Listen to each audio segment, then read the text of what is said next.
Jojo ngo yanyoherezaga ayo mafaranga se yabuze kunguramo akazu anyohereza ayo mafaranga byibuze ngo bambwira ati kakariya ugende ukabe muzi nzakagusangemo ni mwiza ubwiza butagira ubushingiye cyangwa ubwiza butagira ubwenge ubwo bwiza nubu uri urabona uri yari umuntu ufite umutwe ku buryo reba ariko Samantha avana ubugoryi mu mutwe vana ubucucu mu mutwe sibyo afite ubucucu bwinshi mu mutwe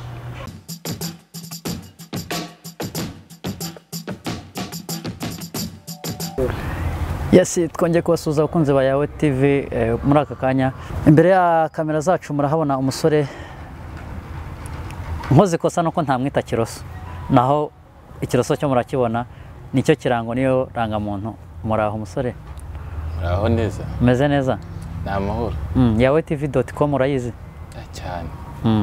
Icyo ni ikinyamakuru gishyashya kiri hano hanze. Hari abantu twaje gusanga ari abantu badakunda ibintu by'amavideo, ibintu by'ibiganiro, ahubwo bakunda gusoma. Bajyeho kuri yawetv.com basome. Hariho ibintu byengetse bisomeka biryoshye. Yawe TV kuri televiziyo, website, yes, na website, yes. Ariko bitari amagambo by'ukuri. Ibyanditse n'ibigaragara.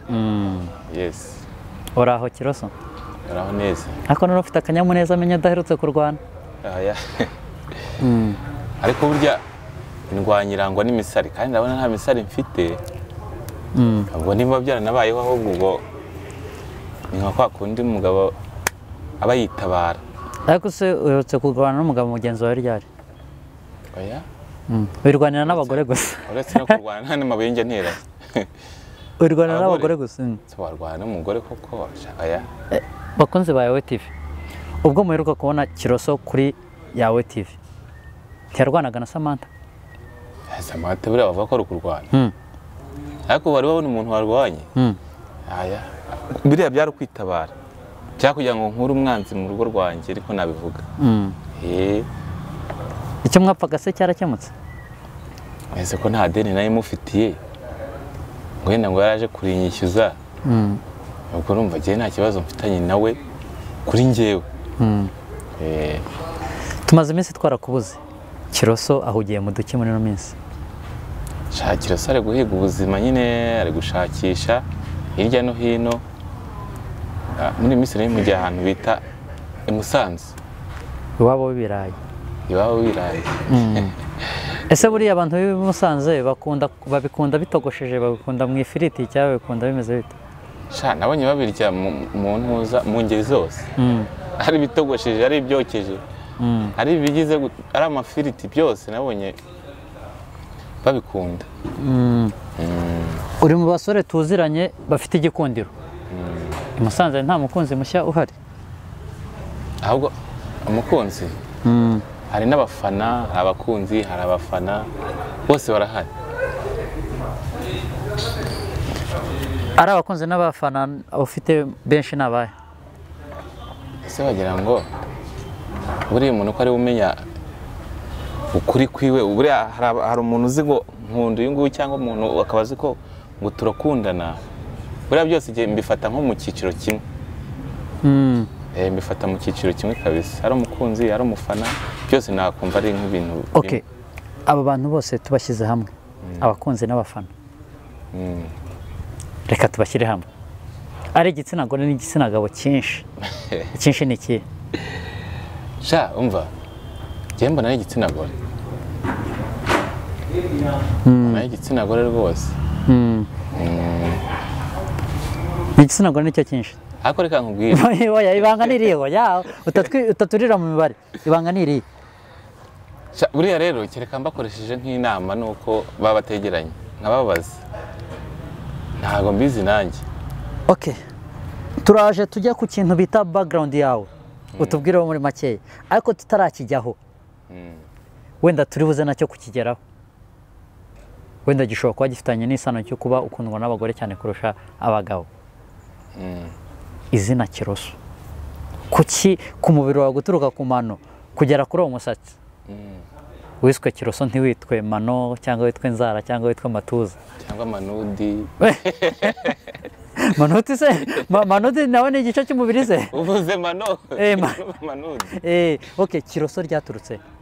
KIROSO KIROSO rero iryo zina niryo nubatse mu buryo bw'amafilime no mu buryo bw'umubiri je niko nabivuga ariko mu buryo bw'umubiri navuga ko ari impano hari igihe umuntu avuka afite ubwanwa ndakavuka atabufite ni iby'iwanyu papa warafite mukuru warafite bashiki bose barafite ni iby'iwanyu ahubwo bavuga ko papa afite buke ariko bakuru bana bashiki barafite ni kwa kundi imana irema umuntu kamugira inzobe cyangwa abantu bakaba bava ndimwe umwe akaba inzobe undi akaba igikara njyewe nagiye kubona mbona kuraza kandi naranabukundaga cyane mbukunda cyane ahubwo haza kamwe nkajya nkogosha haza kamwe wanabukora ahubwo nkumva urampemukiye cyane wajya kunyogosha butangiye kuza bukeya nkumva urampemukiye cyane noneho nanjye so kuvanga ibirungo ubuze amafaranga arimo hano uzi voka zagiyemo n'amagi reka genda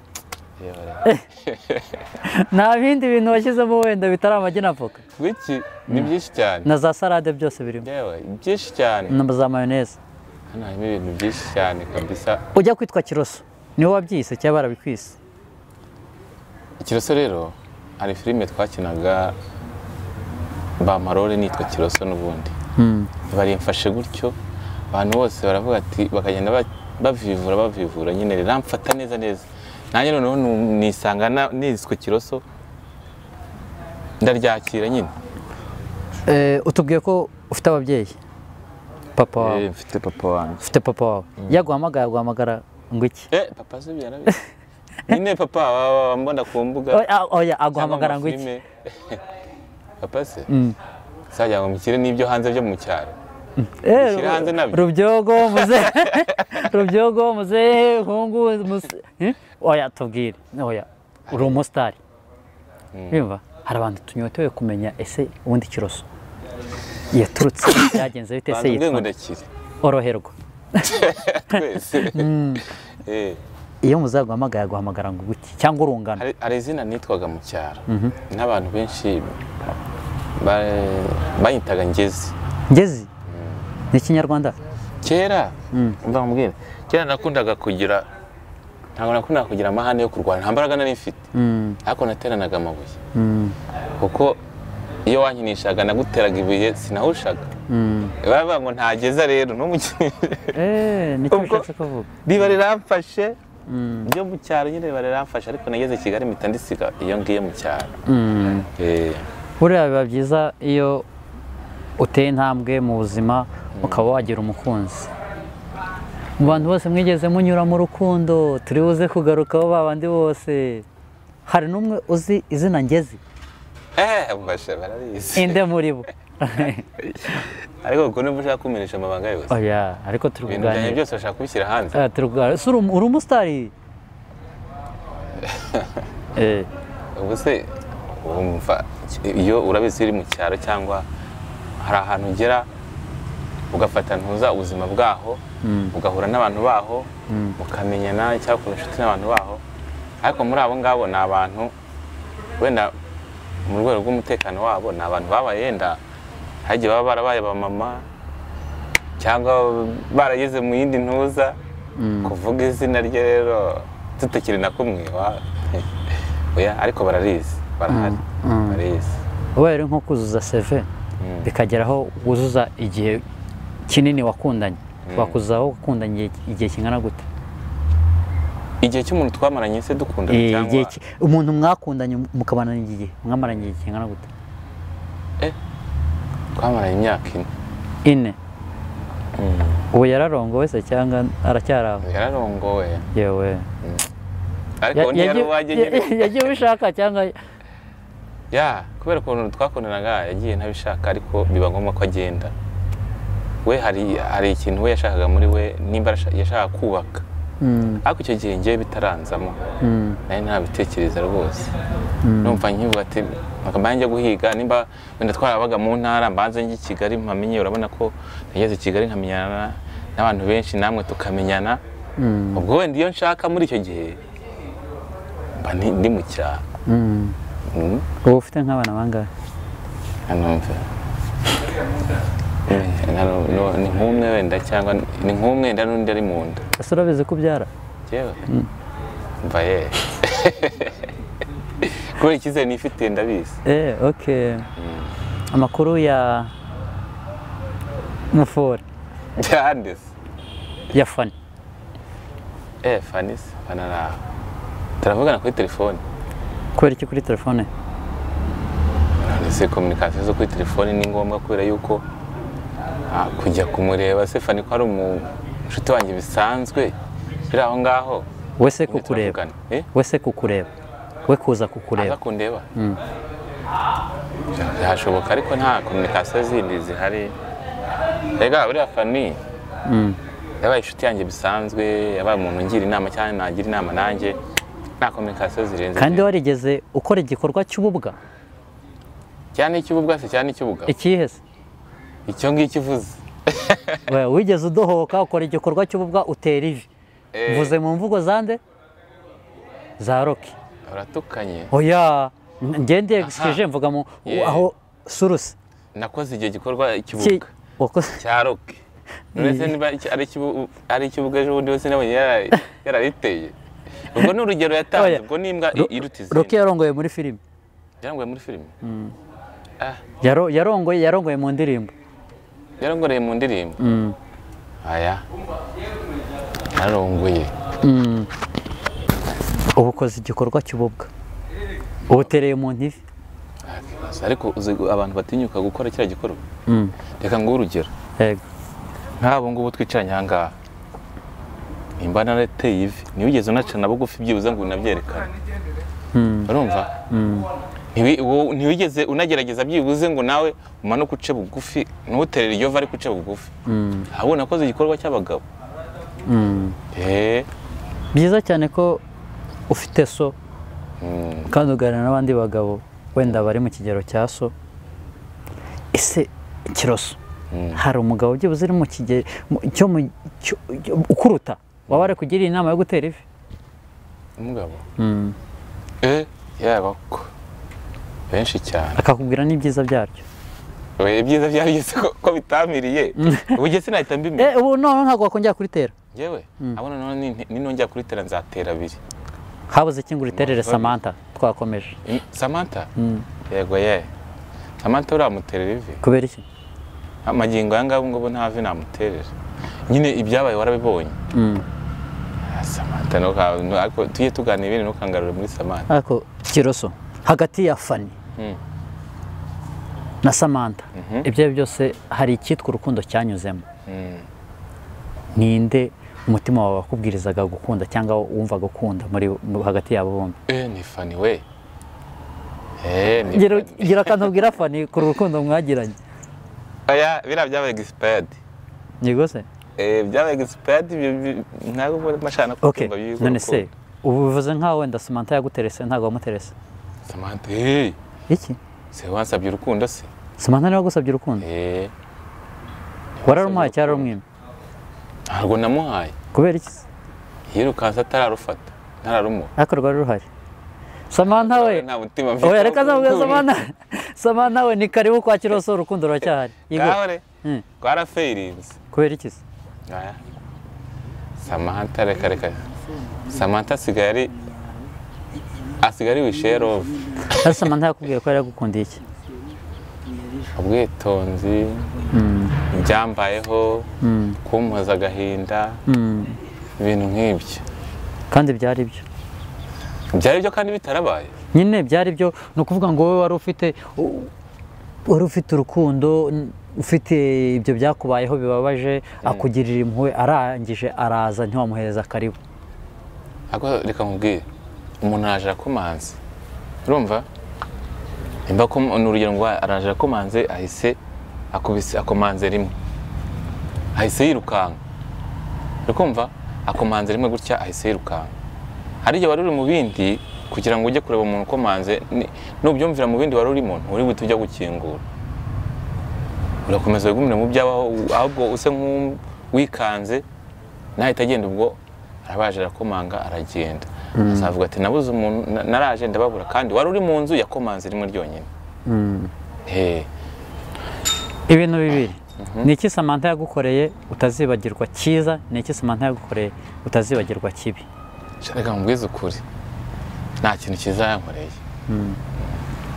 ntabwo nkunda ibintu by'indimi nyinshi nta kintu Samantha cyiza yankoreye ikibi yankoreye kuko yansebeje akantuka akamfata mu mashati mani uri umuntu w'umugabo ndi umuntu w'umugabo cyangwa witegura kuba umugabo nicyo kiroso ndebera nyine nawe ubu uravuze ngo ejo bundi yakoze ikiganiro avuga ko yakwitayeho ngo yampaye ngo iki ngo ngo yakuguriye amayinite nganyezaga amayinite n'utubogisi ashobora kuba yakuguriye n'utubogisi ariko aya maboko yanjye koko ngo waraje avuga ngo gereka nkubwire rero buriya nanga umuntu unsebye yanguraga amayinite ariko ubu yabona sinkora sinkora ku buryo ari kungura amayinite ako nta jana ryanga murinde oya hako burya nimba uri umuntu ushaka kwiyubahisha wenda n'aba basore mbibabwire badukurikiye ubu ngubu urumva jya urya akagabuye kandi urya kawe ntabwo umukobwa bamubwiye ngo nyoreze amayinite yasenyise cyangwa 1000 cyangwa angahe oya yarayoherejeho 1000 nayo yampaye nyine n'urugero ntanze ese abikuye ni urugero ntanze ariko se byibuze mwigeze musohokana akaba ari wishyura fagitire yahese aho baza yishyuye fagitire ariko uri kuvuga nk'ubabaye nk'aho byari bikenewe ariko ntabikore umuntu wateretwaga nk'umuntu waguteretaga wagombaga kumukonsoma ibyo babyita gukura ibyinyo kandi ibyo ntabwo nari nkeneye kumukura ibyinyo undi se we ntawe urabigukura yewe oya ubwo icyo cyuho nta cyuho namuhaye ariko muhaye icyo cyuho urumva uwo muntu umuhaye icyo cyuho yabikura Fani nta byinyo yigeze gukura babarira ubabaye nkaho uhise wibuka ingano yabyo ntabwo naba ko yankuye ibyinyo ahubwo naramwihereye ngewe amuhaye ikirere bikuye ku mutima ibyo namukoreye byose nabimukoraga mbikuye ku mutima ariko nayo yaraguhaye amekize somuhaye ibyo utari afite tarenga umurongo somuhaye ibyo atari afite nta kintu gweke niko nta kintu yigeze ampa ariko hari ibyo wari ukeneye ataguhaye Fani wazahaye undi mwana ndikubwire se oya utandimanga Fani wazahaye undi mwana koko nari nkeneye urukundo rwiwe ako ntiyarumpaye uko nagiye kumutera impeta nkeneye urukundo rwe ariko icyo gihe ntabwo yarumpaye ubwo rero icyo nicyo kintu namubuzeho kandi cyari cy'ingenzi ntegereje ko ari bume yego mu byo wahaye Fani waba warigeze umwishyurira inzu yo kubamo cyabyeyorera wa mugabo we wari waranayiguze ahubwo bwari bugufi murayigura ahubwo amafaranga n'iki yari kugura indi umwishyurira ubukode yehoreje byibuze se iyo nzu wamwishyuriye wigeze uyiraramo hase ubwo burenganzira nabugira ariko warabyifuzaga nagiye gutera ivi mbyifuza wifuza kuzayiraramo tukanayirarana igihe cyose ahubwo si uko ari ukuyiraramo ko ari ukuyibanamo cyangwa ko ari kuyiryamamo kuyibanamo neza twayibamo tutayiryamamo ufite ikirego rero ukurikiranyweho wenda ntikirajya mu genzacyaha ariko ngo niwe musore hano i Kigali uri kurya abakobwa amafaranga nyumvira noneho ibyo bintu noneho ndamenya ari ibiki ko yabarya gute se uwitwa Samantha amayinite n'ibindi atashyize ahagaragara ubwo ugiye kuvuga JOJO se witwa JOJO uretse uwo ni JOJO wo mu Diaspora ngo waramuzengereje abaze mujye mureka amabwire nanjye narabwoba ariko ko ngiye kuzagenda nkifata nkiyogoshesha rino zina nkarihindura byibuze nkakuraho ubwanwa bakajya bareba undi muntu bavuga reka nkubwire uzi ko abantu uko bakuvuga ariko ugira ikintu uhindukaho mwazaje narabaye nk'intuza JOJO araguhamagara akakubona iyi telefone ninjye wayiguriye ariko bisobanuye ngo wamushyize blacklist cyangwa waramuborotse ubu mfite uburenganzira bwo kwitaba umuntu uwo nshaka niba rero utamwitaba ufite ibyo nawe wikeka reka nkubwire rero ngewe buriya ntabwo njya nkunda ibintu by'amatiku cyangwa by'ibintu nka biriya njye nabyita ko ari ubujura umuntu agiye hariya yaravuze ngo namuririye amafaranga nagize nte mbese iyo umuntu yohereje amafaranga inshuro imwe inshuro ebyiri inshuro eshatu sibyo yego uyamwatse ntabone ntumwereke ibikorwa yakoresheje nk'uko yenda wimubwiraga n'urugero nguhaye ubwo yakoze rimwe kabiri gatatu kandi izo nshuro zose wese yaba ari ikiwerewere ntatekereza ako byibuze dushobora kuba dutangiremo hagati tubwire ku mubano wawe hagati yawe na Jojo. Jojo ndamuzi ukuntu bivuze harimo akantu ukuntu nako ukavuga Jojo ndamuzi ariko abari kundemera ku magambo. Jojo se ubundi nuwe ni mu Diaspora nkuko yabivuze nyine nkuko yabibabwiye mu Diaspora. Ubwo se wenda Fani waramuterese Samantha yagutereta Jojo we bite? Ako se reka nkubwire hari indirimbo bita ngo Mukamusoni ngo umukobwa ngo wategereje ngo umuhungu ngo imyaka ngo ibihumbi ngo amajoro angahe amajoro 18,000 wenda reka nkubaze umuntu yaragiye agiye amaze iyo myaka yose yagusize aho ngaho gusize mu Rwanda ntuzi nimba azagaruka hagiye naho hari abasore sibyo hagiye hari abasore hagiye azahura n'abandi bantu ntuzi nimba azanagaruka bose nicyo bita kuzirika ku katsi nicyo yazize umuntu yakuziritse hari ukiko twaciyemo se ntakwitaho hari ukiko twaciyemo nubwo mutari kumwe ntakwitaho anyitaho gute se ubusarihe none se uzabyara umwana aba ari mu gasozi uvuge ngo umwitaho kandi mutabana ubusarihe Jojo ari ntabwo mbizi ntabwo ari mu Rwanda birashoboka ko ari mu Rwanda ariko hari simba ntimurabonana ntabwo turabona ko abyifuza se we kuki utifuza ko mubonana ariko ubundi reka mbabwire cyewe ntacyo tuzabonana nimushaka muzampamagaye duhurire aha ngaha bwira Jojo ndabizi akurikirana Yawe TV muzahurire kuri Yawe TV niba nawe umwifuza ubwo muhe rendez-vous yo tuzahurire kuri Yawe TV yego oya muca amazimwe ako se n'amazimwe urabyemera da reka mbabwire rero hari abantu baba bashaka kugira ngo bafate izina ryanjye nimba ari ukurisibanganya nimba ari ukuryangiza nimba ari ukuryica simbizi umuntu arafashe agiye hariya shabira bintu rero biranambabaza nimubone niyenda nseka biranambabaza noneho umuntu agiye hariya ngo ndamutunze ngo ndagize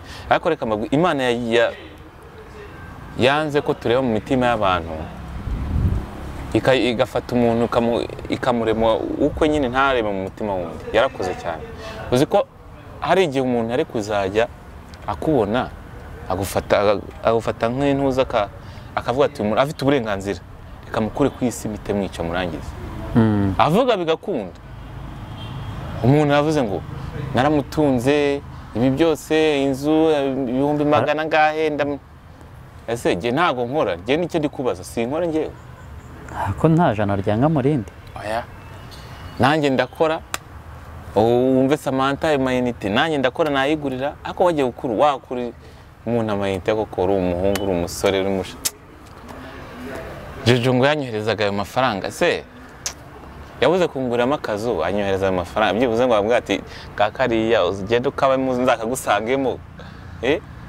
nze tukabanemo nyine ari ikibazo utadusubije kugira ngo mukundane kugira ngo mugerane umubano ni wowe wabigizemo umurare cyangwa ni we waramuterese cyangwa yaraguterese reka nkubwire rero buriya hari ukuntu ubana n'umuntu cyangwa umenyana n'umuntu mu by'ukuri Jojo twaramenyanye tuba inshuti sibyo mbere yo kugira ngo ajye hanze ariko numvise ibintu yangerekiyeho ndabase umukobwa yagira ngo bigende bite nanjye birancanga ahubwo mfite ibibazo byinshi byo kuzamwibariza jewe urumva kuri Yawe TV kuri Yawe TV yego hari ibibazo byinshi nshaka kuzamwibariza ahubwo muzamuhamagare vuba yego urumva aze mbimubareza aha ngaha jewe menye amafaranga ye yamaga yohereza amafaranga yose aya ako kiro yari kugura akazi byibuze akansigamo cyangwa mwati genda ugura akazi aha ngaha usigara ukicayemo nzaze tubane dukorere imishinga kiro ufite igikundiro byose ni ukubera Imana ni umugisha ariko ni umugisha uri Imana yaguteye iteka bati mwana wanjye genda wicarira hariya urumva cyangwa wigira hari abantu baragukunda byibuze muri abakobwa iyo hari icyo yakuvuzeho iba yakivuze. muri abo bakobwa batatu wakubwiye icyo yagukundiye nawe wakireba bakumva nicyo? Babarira sha erega burya abantu bakunda mu buryo butandukanye. Wenda ntuza Samantha bwa mbere aza kumwa ngo arankunda, yambwiye ko yankundiye ubwitonzi yabonaga nari mfite, ubwitonzi ngira. Nimba ubwo bwitonzi yaraje kubona yaribeshye akabona narahindutse byaranyobeye, ariko ngiye ku giti cyanjye ntabwo nigeze mpinduka. Ko yambonaga niko nyine nuko sinigeze mpinduka, ariko wenda reka mubwire mu myaka ngize ubu ngubu ntawe ntarahindutse muri ubwo bwana ngenda nkura nkahinduka ubu ngubu ndi umuntu mukuru. Cyaba ari ikibazo se Kiro. Ubu kano kanya tuvugana muri uku kwa munani kugana ku musozo, tuvuge ko ufite umukunzi cyangwa nawe? Wabyihore wa mugabo, ubu mpagaze jyenyine nta mukunzi mfite. Noneho Jojo nabyumva ariyahura. None reka mubwire ibyo ngibyo bya Jojo yaje kubirwanishirizamo intuza, ariko buriya reka mubwire uko hari igihe wihamagarira ibintu, hari igihe wowe ubwawe witeza ikibazo, sibyo? Ubu ngubu Jojo nimba yenda twaranavuganaga akiri hanze, ubu ngubu ntacyo twavugana kubera yaraje aransebya ibintu byose abigira agatogo, ansebya ibyo ntigeze nkora, ahubwo yaje afite umugambi mubi wo kunsenyera izina. Sinzi icyo yaragamije, nyine nshaka no kuzamubaza icyo yaragamije. Cyangwa nawe baramutumye? Sinzi niba arahinduye, niba abantu bagiye hanze rero uko baza rero bagahinduka. Oya wapi sinkigiyeyo. Kiroso rwaserera mu nkundo, ngaho yarwanye, ngaho yakubiswe, ngaho yagize ate, ngaho yateye ivi byanze. Ariko narwanye Kiroso iherezo ni irihe mu nkundo? Iherezo ni irihe se? Amaherezo y'inzira ntabwo uzi ko ari mu nzu. Ntabwo no iherezo ry'urukundo ni iherezo ry'urukundo, ni ukuzabona aho tubana nyine tukajya mu nzu tukabana. Urumva nkahita nshyiraho ingofero nkaba ati ngo ndamukunze, nkahita mufungira uzadohoka ryari? Nimba no dukundana nibwo uzadohoka. Urumva byibuze nize karagiteri cyangwa nize karite uwo muzabana yujuje bariya batari bafite? Erega burya umuntu ni munini kandi umuntu ni mugari, ntago wahita uvuga ngo uwo muntu tuzaba ashobora kuza avuga ngo arazifite nkuko n'abandi bazaga bavuga ngo bimeze gutya, ariko nkabona izo karite koko uko avuga ngo arazifite ntazo afite. Njyewe ubwanjye nijye uzirebera nkavuga nti ntabwo nareba mu mutima w'umuntu, ariko nzabanza menyane nawe, sibyo? Ibyo wenda ibyo nzagenderaho cyangwa karite yazafite nzagenderaho, banze murebe mwigeho. Nyine ntago wamenya umuntu ngo umurangize cyangwa ngo mwigeho ku buryo wamumenya wese, ariko iby'ingenzi byibuze, urumva iby'ingenzi nzabikora, nzabyirebera nyine, birashoboka byose rero. Okay, nk'abari abakobwa batatu twebwe tuzi mu itangazamakuru, bibayeho ngombwa ko hagomba kubonekamo umwe ugomba kudohokeraho, tubyite gutyo, cyangwa uwo mugomba kubana, byibuze wahengekereza kuri nde? Ese kubera iki? Yes we ibaze. Mu by'ukuri rero ntagiye kubeshya ngo uce ku ruhande cyangwa wenda ngo njyarye umuntu ngo mukurikiye ibi cyangwa iki. Muri aka kanya mu by'ukuri nta n'umwe numva uri kunzamo. Kiroso burya ibi birarutana, wenda reka mbivuge gutyo, simbateye ibuye, simbivuze nabi, si babi, ni beza, ariko umugana ungana kariho. Ibi birarutana. Mu mahitamo yawe ya batatu hagomba kubonekamo umwe, nicyo kibazo cyanjye none. Byibuze wahengekereza kuri muri abo batatu, reka nkubwire, muri abo batatu ntawe urimo basi. Gerageza kumubona mwagiranye. Shaka wa kane basi mukuru ahandi ubwire nyine bose ubashye. Oya wa gatanu byibuze hitemo. Uracyafite gahunda yo kubeshya abakobwa? Wa gatanu ntuvuze n'uwa kane uzakurikiraho? Oya ngaho ndahitamo. Ariko muri bariya wapisha ni ukuri, nabo zababaze rwose ntago byavamo. Kiro bashobora kuba baza mu rukundo cyangwa baza kukureba bagupropoza bashingiye ku bigwi byawe bazi ufite wenda barahawe n'amakuru. ariko reka nkubwire buriya iyo uhase igikeri cyane mu mwobo kiraturika urumva aho yangu kijyemo kiraturika ni ukuvuga ngo aho yangu ujye kubeshya umuntu cyangwa wihingemo urwo rukundo utamufite cyangwa udafite ahubwo wabireka umwihorere bibaye ngombwa ko usubiza Fani bibaye ngombwa ko Fani agusubiza ibyo wamutakajeho hakaba ngombwa ko usubiza Samantha ibyo wamutakajeho bikaba na ngombwa ko usubiza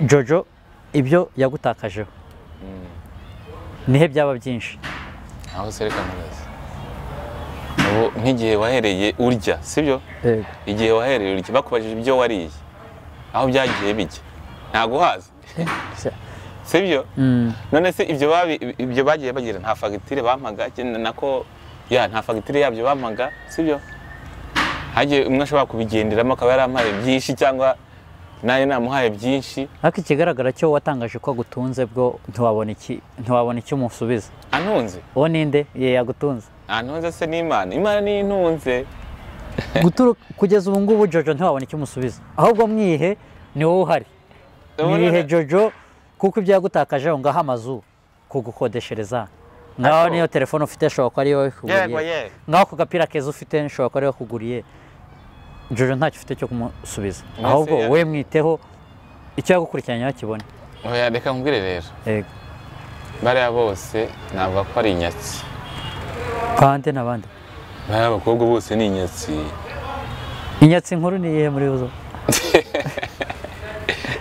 inyatsi nkuru ni Samantha nashaka byumve nabi ariko reka Samantha nanyatsi none muhura zakwivuna ndabizi n'ubundi duhurira heza ariko uramutinya uramuhabuka baze noneho reka nkubwire njye nuko nta bintu by'amagambo menshi ngira nyine yubatse umunwa ariko yubaka umunwa wo kunsebya ntabwo yubatse umunwa w'ibintu byiza mu by'ukuri rero reka nkubwire hari abantu benshi nagiye mbona muri komenti batera komenti bansebya bantuka bavuga nabi KIROSO n'umwana mubi KIROSO ni indyarya KIROSO ni ikirura mu ntama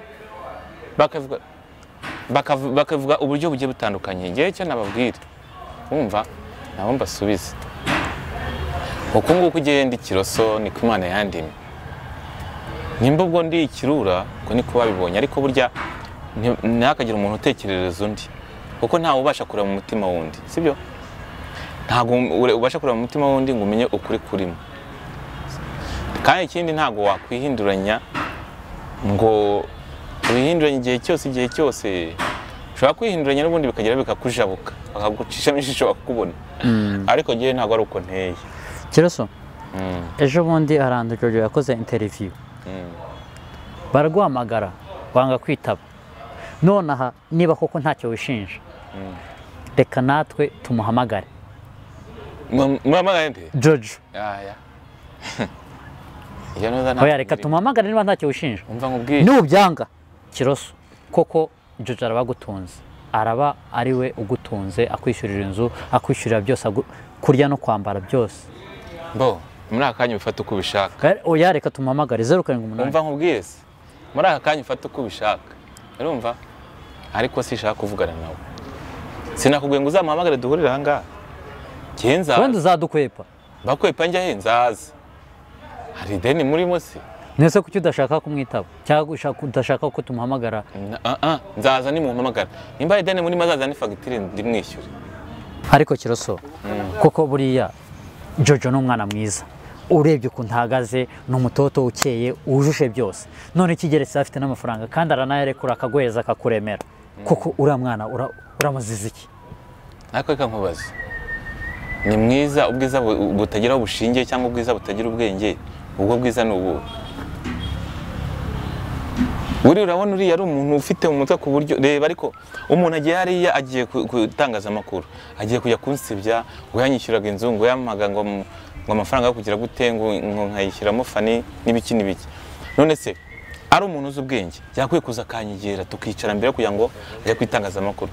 Nanze kumwitaba se, nanze kumwitaba ya reba igihe yamaze ngo nimba ari icyumweru yamaze, nimba nanze kumwitaba ubwo ndi muri rwishi, nimba aramamagara rimwe cyangwa kabiri ntambone, sibyo?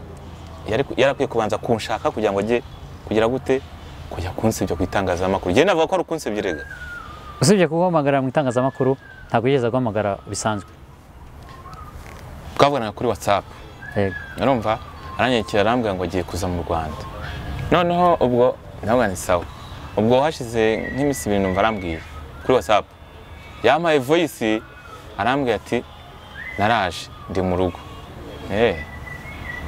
Umuntu araje ageze ku kigo cy'indege ntago hamagaye yenda kuri telefone bisanzwe bahubwire ngo bahubwira ati ngwino nyakire nimba ari umuntu mukundana, ahubwo bigaragara ko yaje nawe yarahindutse. Yaje yarahindutse niko nabivuga, sibyo? Cyangwa afite ikindi kijama hano i Kigali. Ntago niwamenya nyine ariko afite sinzi niwe bwenye nakubwiraga nta bwenge afite man. Ibyo nakubwiraga nta bwenge afite. Umushinja ubwenge buke ariko amafaranga yarayaguha. Amafaranga yampaye. Kandi usaba na facture cyangwa n'amaresi yaguhereyeho. Kigaragara ni cyuko amafaranga yarayaguhaye. Amafaranga yarayaguha ariko cyangwa nyohereze izo misa. Ubundi se twaguraga iki? Nese urukundo ruragurwa. Twaguraga iki ku nibwo bwenge buke navugaga adafite man. Urumva? Ntago nanga nashaka kuvugana nawe. Wasigira base nk'umuntu mwigeze muba mu rukundo agira akantu mubwira. Akantu namubwira se. Ni ukuvuga ngo rero ahari hose inde ni benshi ahari hose nyine Jojo Jojo akibona iki kiganiro ndashaka kumaza impamvu yatumye ajya kunsebya gutya ko hari ibintu yavuze ajya kunsebya gutya ngo biki ngo arantunze yanyishyira ibiki n'ibiki mu mafaranga ibiki n'ibiki nabwa ngo nahinduke cyangwa nashyira agapira hasi cyangwa rero undi muntu avuga ariko abantu bari mu Rwanda bafite ikiroso ko ari benshi yazarebye undi muntu avuga byakaba mvuye. Ubivuze neza. Icyo yagukundiye turacyumvisha. Hari abantu benshi bafite ikiroso nicyo yagukundiye. Nyine iyo kiroso cyangwa zarebe ba kiroso bandi nimba ari kujya ajye kwirirwa nsebya gutyo ngo yandihiye ibiki nase wacu barambye ngo ndere. Urakoze kuri ako kantu tubwire Jojo. Ndibanda ko mwakundanye cyane dore wenda ikiroso cyo ngenda kibona tugana ku musozo ni rwa rukundo n'ubundi gira akantu tubwirira Samantha nk'umuntu mwanyuze mu rukundo ugira n'akantu tubwirira uwo watereye ivi muri bibi uko wiyumva cyangwa ubutumwa waba hari hose nawe nakurikirana iki kiganiro namubwira ngo Samantha vana ubugoryi mu mutwe vana ubucucu mu mutwe, sibyo? Afite ubucucu bwinshi mu mutwe. None se reka mubwira nimba kiroso yaramunaniye nuriya musore bari kumwe ejo bundi nayo ngo barashwanye. Kiroso yaramunaniye n'uwo musore n'ikiroso se ahubwo bigaragara ko ari wowe wananiranye. Ntavane mu bucucu mu mutwe rero. Kafani ko none se mana we kafani watereye ivi none sinzi utuntu ugiye kubwira. Oya fani icyo namubwira cyo nawe nafatireho afite umukunzi nawe amuheke nyine bagumane zazindi bagumane njya kanjye kavuyeho nyine ubwo ntago twahuje nyine niko mvuga karacyarimo ariko amuhe oya naba ndenze umurongo kafani karacyarimo ya ndenze umurongo nyine ni wa muntu mwabaye inshuti nyine nakubye ko nsigaye ari umuntu uvuga namugira inama twitera story biraho kubera mu filime duhuriramo nta communication zindi zihari. Kuri izo saga zose rero noneho gira ikintu ubwira abakunzi ba Kiroso. Abakunzi ba Kiroso ndababwira ngo aho bari hose kabisa hari abangira inama hari abanuka ariko mwese buriya iyo ufashe n'umwanya ukandika niyo wanuka wafashe umwanya ukandika buriya mba mbona yuko nzirikana nawe ngufata nk'umukunzi wanjye kubera ko iyo wanditse no kuba warebye ibyo navuze cyangwa byumvise ariko nimba wabanje kubitekereza ibyo nta kibazo ariko ko umbona cyangwa ko mvuga ntabwo ari kundi je Kiroso ndiyizi Kiroso ntabwo ndi umwana mubi kandi abantu bangira inama mwese ndababwiye ati mwese mujye mukomeza kungira inama zanyu ndazikunda cyane kandi ndabemera cyane aho muri hose. Kiroso afite urukundo, ntabwo ari umwana mubi, si we wananiranye. Ntabwo ndi umwana mubi, ntabwo nananiranye. Bafata ukuntu gutandukanye nyine, ariko abantu burya umuntu abaremye ukuntu gutandukanye n'undi, ntabwo n'uwo wantutse hari igihe abatanyanze rega, ntabwo aba yanyanze. Nese nanuka najya muri comment akanuka ntanzi, ntabwo turavugana gutya na gutya ngo wumve ngo iki, ariko ibyo nta kibazo. Okay, abakunzi ba Yawe TV rero mwakoze kubana natwe. Kiroso nguyu afite urukundo, afite ukuri kwinshi, ariko tubasezeranyije cyangwa tubararikiye ikiganiro azagirana nande na JOJO bari mu rukundo. Ubu ngubu sinzi niba byita ko bari mu rukundo, tuzamenya byinshi icyo gihe. Ahubwo turi mu ntambara y'urukundo, ubwo se bwo n'urukundo rw'abantu bajya kose. Turabibemereye. Kiroso ashimiye abantu bandika ibyo byose, akunda n'abasoma kuko nawe arasoma. Munyarukire kuri yawetv.com, turandika, hari inkuru nyinshi zitaba zanyuze hano, imyidagaduro, imikino, ubucuruzi, politike n'ibindi. Mujye musome, hari inkuru zengetse ziryoshye cyane. Akandi nongeraho, ntabwo ari yuko hari na filime ndi kubategurira nziza cyane, mu gihe kiri imbere bazayibona kuri KIROSO TV. Yego. KIROSO TV niyo izacaho. Hasi undi bagiye kuri KIROSO TV bagakora subscribe, bagakora notification, bagasharinga, bakomantinga, byabatwara iki cyane. Umva noneho ahubwo uwo niwo mukunzi wanjye, urumva yageze aho ngaho rwose akavuga ati KIROSO reka muremere, nimba wenda umuntu ashobora kuvuga ati nimba nanjye kumugurira fanta, niyo ugenda ugakora subscribe kuri channel yanjye ukavuga ati reka nkore kano kantu nanamusharingire, buriya nta cyiza kirenze ibyo ngibyo rwose. Ba muntu no kwita kuri icyo KIROSO n'umucongo birahenda. Mwakoze kubana natwe, ibiganiro nakagaruka, murakoze, ibihe byiza.